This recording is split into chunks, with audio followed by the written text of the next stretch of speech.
আসসালামু আলাইকুম ওয়া রাহমাতুল্লাহি ওয়া বারাকাতুহু। কেমন আছেন আমার আদরের কলিজার টুকরা আপুরা? আল্লাহ সবাইকে ভালো সুস্থ রাখার তৌফিক দান করুন, এই দোয়া সবসময় করছি এবং আপনাদের দোয়া আশীর্বাদে আমিও ভালো আছি আলহামদুলিল্লাহ। আল্লাহর কাছে শুকরিয়া জানাচ্ছি। আপুরা, আজকে আমি আপনাদের সামনে হাজির হয়েছি।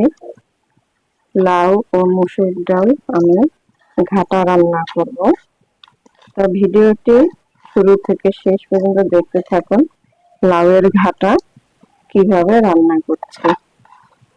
তো আমি লাউ ও মসুর ডাল অলরেডি চুলাতে কড়াই বসিয়ে দিয়ে আমি দিয়ে দিলাম। এবারে আমি রসুন কুচি দিয়ে দিব।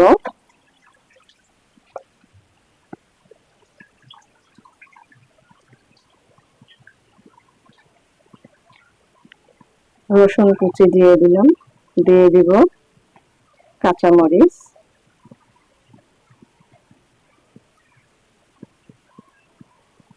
দিয়ে দিব একটু পেঁয়াজ কাটানো,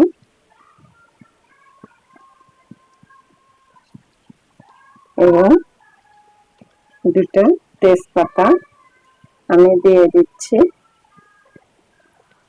দিয়ে দিব পরিমাণ মতো লবণ,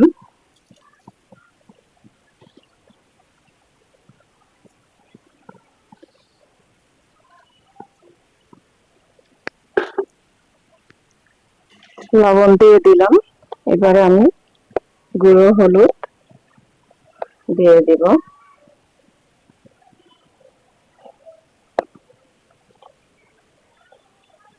দিয়ে দিব একটু জিরা গুঁড়ো,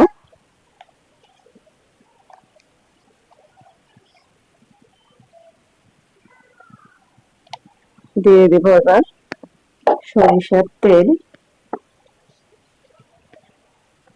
আপুরা, আমি যেভাবে রান্না করাটা দেখাচ্ছি ঠিক এইভাবে আপনারাও মসুর ডাল দিয়ে লাউ ঘাটা রান্না করে খেয়ে দেখুন, ইনশাআল্লাহ আশা করছি অনেক মজাদার হবে।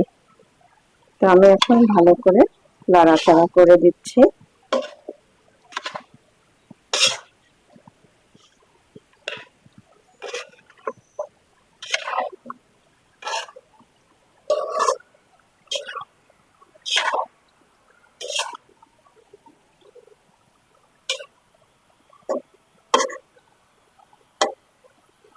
এবারে আমি ঢেকে দিয়ে একটু ভালো করে কষিয়ে নেব।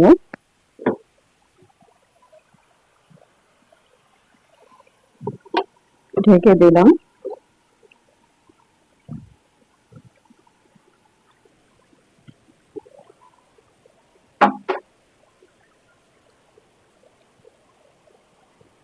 তারপরে লাউগুলো কষানো হয়ে গেছে।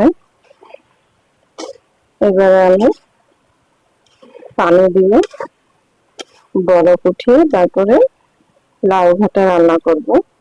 তবে আর একটু সিদ্ধ হবে, এর জন্য আমাকে পানি দিতে হচ্ছে। আর যেহেতু আমি লাউয়ের ঘাটা রান্না করব, পানি দিতেই হবে।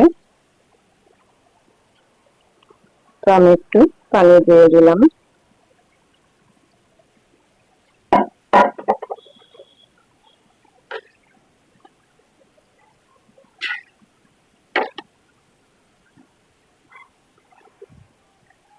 এবার আমি ঢেকে দেব।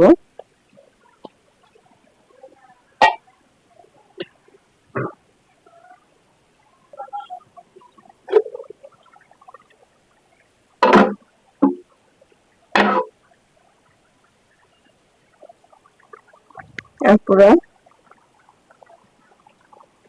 লাউ খুব সুন্দর সিদ্ধ হয়েছে। এই দেখুন, একদম কি বলবো, মোমের মতো গলে যায়। আশা করছি লাউ ঘাটলেই বুঝতে পারবেন। আর লাউটা অনেক কচি ছিল। এই যে আমি ঘুটুন নিয়েছি, এবার আমি ঘেটে নেব।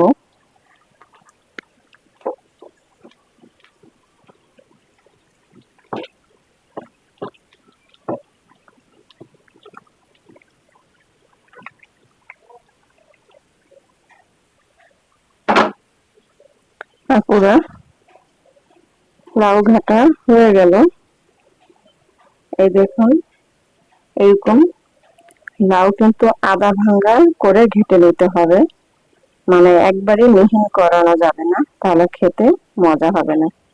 ঠিক এরকম করতে হবে। দেখুন কত সুন্দর একটা কালার এসে গেছে এবং অসম্ভব সিদ্ধ হয়েছে এবং খেতেও মজাদার হবে। তারপর এবার আমি নামিয়ে নেব, ধনিয়া পাতা কুচি দিয়ে দেব। তো আমি এখানে দুটো তেজপাতা দিয়েছিলাম, তেজপাতা দুটি উঠে ফেলে দিয়েছি। এবার আমি ধনিয়া পাতা কুচি দিয়ে দিলাম, দিয়ে আমি নামিয়ে নেব।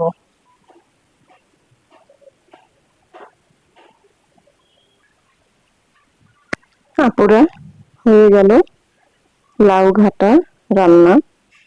তো ভিডিওটি আপনাদের কাছে কেমন লেগেছে অবশ্যই কমেন্টে জানাবেন, লাইক দিন, বেশি বেশি করে শেয়ার করুন।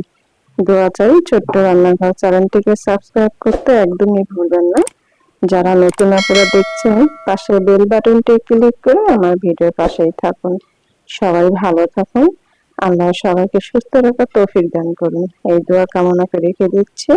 আসসালামু আলাইকুম ওয়া রাহমাতুল্লাহি ওয়া বারাকাতুহু।